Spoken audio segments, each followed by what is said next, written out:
बहुत स्वागत है आपका जी। 1980s का भी प्ले है, वापस से रिवाइव किया जा रहा है। आपके शब्द इसके ऊपर क्या कहना चाहेंगे आप?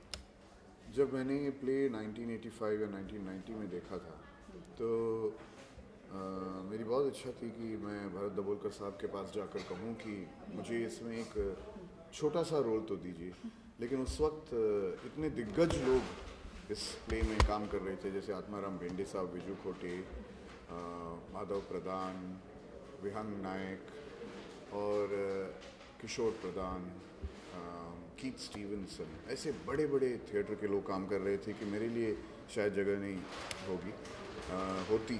और उस वक्त तो मैं बच्चा था, तो फिर भी मेरी बहुत ख्वाहिश थी कि मैं इस प्ले में काम करूं। और वो कहते हैं ना कि अगर ख्वाहिशें बहुत स्ट्रांग होते हैं तो कहीं ना कहीं जाकर सच हो जाते हैं। और आज मैं बॉटम्स अप में पहली बार, ये फर्स्ट शो है आज, और उसमें काम कर रहा हूँ। The new edition, the new look.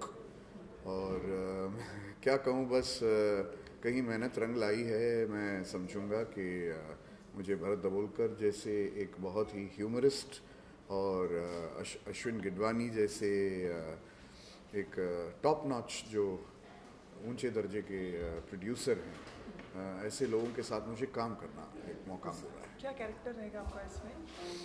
देखिए, बॉटम्स अप एक रिव्यू है, वो एक प्ले जैसा नहीं है जिसमें हर एक एक्टर एक कैरेक्टर करता है।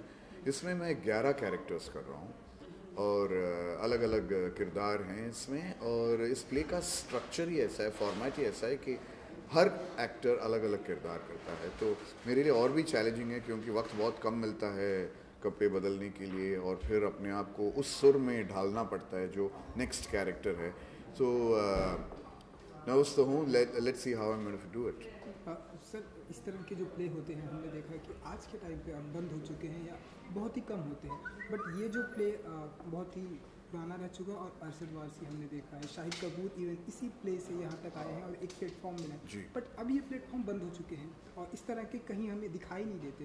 तो कुछ कहना चाहेंगे कि इस तरह के प्ले और स्टार्ट होने चाहिए और हमें इस पर इस तरह के प्ले शायद इसीलिए नहीं हो रहे हैं क्योंकि किसी ने कोशिश नहीं की होगी। और stand up comedy bottoms up का रिप्लेसमेंट नहीं है, क्योंकि बॉटम्स अप में जो स्किट्स हैं वो इनैक्ट होते हैं। बॉटम्स अप का ह्यूमर जो है वो ज़्यादातर आर.के. लक्ष्मण या वुडी एलन या मैड मैगज़ीन का फॉर्मेट है।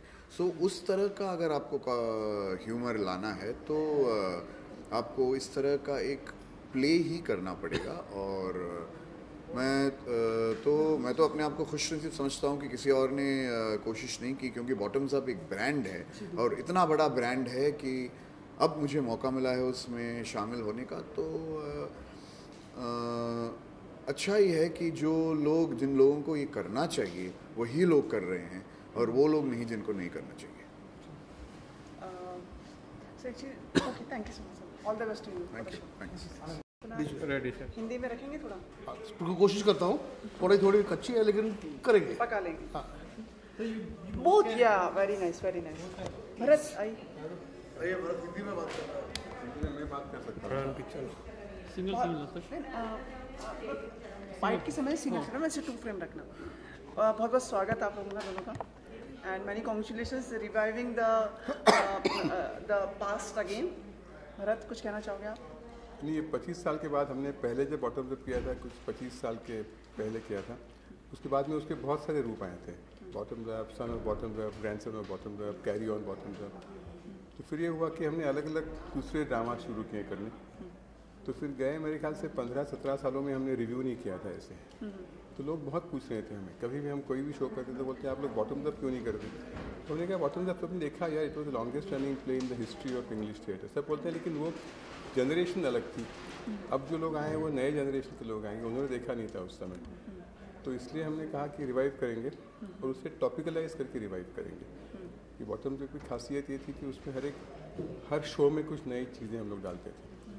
तो हमने कहा अगर 25 साल का पहला प्ले अगर रिवाइव करना है तो वैसे रिवाइव नहीं कर सकते हैं, उसे पूरा नया करके उसके अभी जो पॉलिटिकल लीडर्स नए हैं, अब हमारी एयरलाइंस बजट एयरलाइंस नहीं है, जो उस समय जो चीज़ें थी नहीं, अब वो चीज़ें यहाँ पे हैं।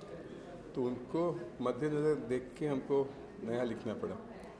तो इसलिए बहुत मज़ा आया। और सब नई कास्ट है, हमारी पुरानी जो बॉटम्स अप गैंग थी वो कुणाल है भी नहीं। नए जुड़ रहे हैं। कुणाल है, कुणाल हमारे साथ पहले काम करते थे लेकिन बॉटम्स अप में फर्स्ट टाइम काम कर रहे हैं। जी जी हाँ। जब पहली बार बॉटम्स अप हुआ हम क्वाइट यंग और छोटे थे। हमने स्टेज अपने ऑडिटोरियम में जाकर देखा था, बहुत बार देखा था, और अभी मौका मिल रहा है स्टेज पे बॉटम्स अप करने को, तो बहुत मज़ा आ रहा है। इन दिनों हम जो देख रहे हैं कि जैसे सोशल नेटवर्किंग साइट्स हैं वो खुद एक प्लेटफॉर्म क्रिएट करते हैं, जैसे AI भी हमने देखा है।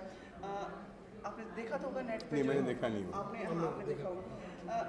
ये जो चीज़ें जिस तरह से जो चेंजेस आ रहे हैं, इसको आप कैसे मतलब लोगों के सामने इस तरह से सभी चीज़ें अच्छी है कि जितनी कॉमेडी होगी उतनी ज़्यादा उतना ज़्यादा अच्छा है। अलग अलग कॉमेडीज हो तो उनका अलग अलग ऑडियंस होता है हर एक का।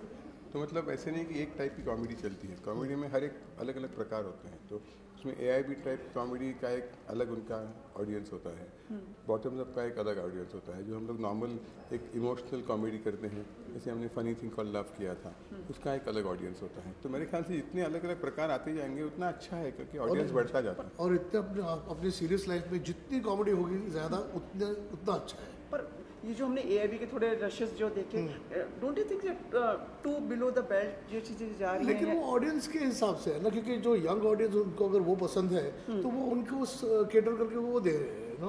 अभी टाटा थिएटर में बैठ के करना ज़रा मुश्किल होगा कि हमारा ऑडियंस अलग है, तो हम थोड़ा उनके हिसाब से करते हैं। वैसे सब कुछ ऑडियंस के हिसाब से ही होता है ना, इसलिए बिलो द बेल्ट यानी थोड़ा ऑप्शन है, लेकिन यंग जनरेशन को पसंद है तो क्या फ़र्क पड़ता है।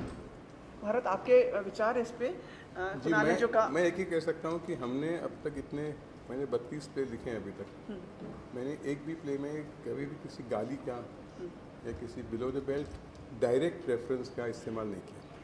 मेरे प्लेज में डबल मीनिंग जोक्स होते हैं, लेकिन वो मेरी पर्सनल बात है कि मैं ऐसा लिखना पसंद नहीं करता हूँ। गालियाँ देना, वो इंग्लिश में हो या हिंदी में हो, या फिर डायरेक्टली बिलो द बेल्ट बातें करना।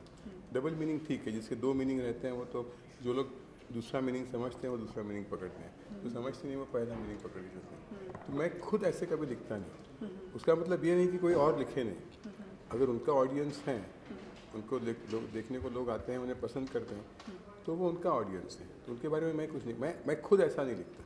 My colleague was asking to other person कि Shiamak and Shahid all started with you only? जी, शामक दावर हमारे साथ डांसर थे, फिर उन्होंने गाने गाए हमारे प्ले में। फिर सुनीता राव हमारे साथ डांसर थी, फिर श्वेता शेट्टी हमारे साथ डांसर थी, फिर जावेद जाफरी हमारे साथ डांसर थे, फिर हमारे साथ काम करते थे। फिर अरशद वारसी हमारे साथ डांसर थे, फिर वो मेरे 4-5 प्लेस के कोरियोग्राफर्स थे। फिर वो हमारे साथ एक्टिंग करते थे। फिर मारिया गोरेटी, उनकी जो वाइफ है, हमारे डांस शो में उनसे मिली। वही सेटिंग हुआ मतलब। शहीद कपूर हमारे साथ डांस करते थे। तो बहुत सारे लोग, मतलब बॉटम्स अप के मतलब इतने सालों में बहुत सारे लोग जो अभी सुपरस्टार्स बन गए हैं हमारे साथ काम करते थे। Kunal, words for the play, अब शुरुआत हो रही है, एक नया जन्म हो रहा है। नया जन्म है, लेकिन ये जो प्ले है वो आइकॉनिक प्ले है। जो आज आए हैं लोग ऑडियंस में, उन्होंने सुना है बॉटम्स अप के बारे में। मुझे लगता है ज़्यादा एक्सपेक्टेशन लेकर आए हैं, and we hope that we will make them laugh and make them cry laughing at the end of it all. Thank you so much, sir. Thank you so much. Just pause for 2 seconds for our cameras together. Picture निकालो ना तो हो जाएगा। हाँ, तो वो होगा ना।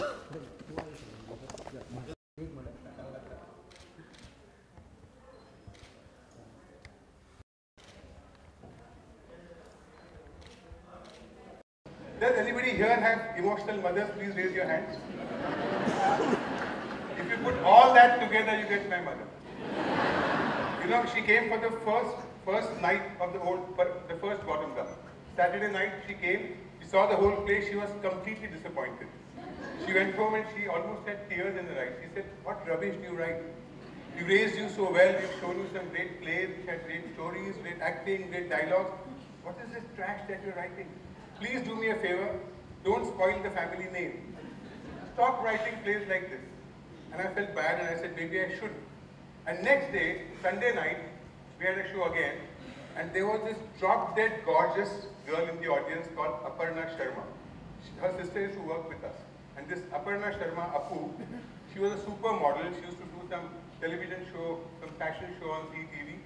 And she saw the show. At the end of the show, when we came for curtain call, she came running on the stage, gave me a tight hug and kept kissing me and saying, "My God, Bharat, I've never laughed so much in my life. Please, please don't ever stop writing like."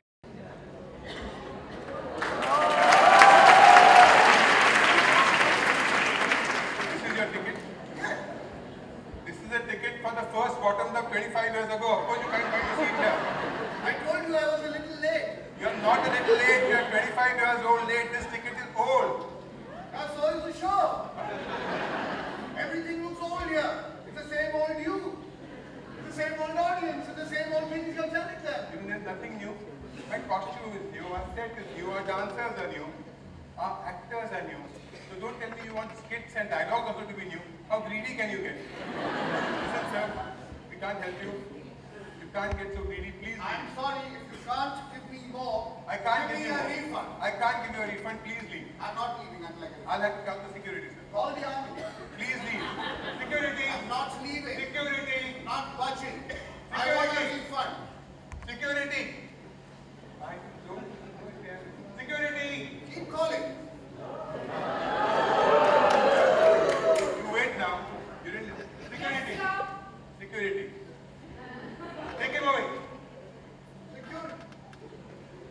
Yeah, some things have changed. This one's new. Security. Take me away.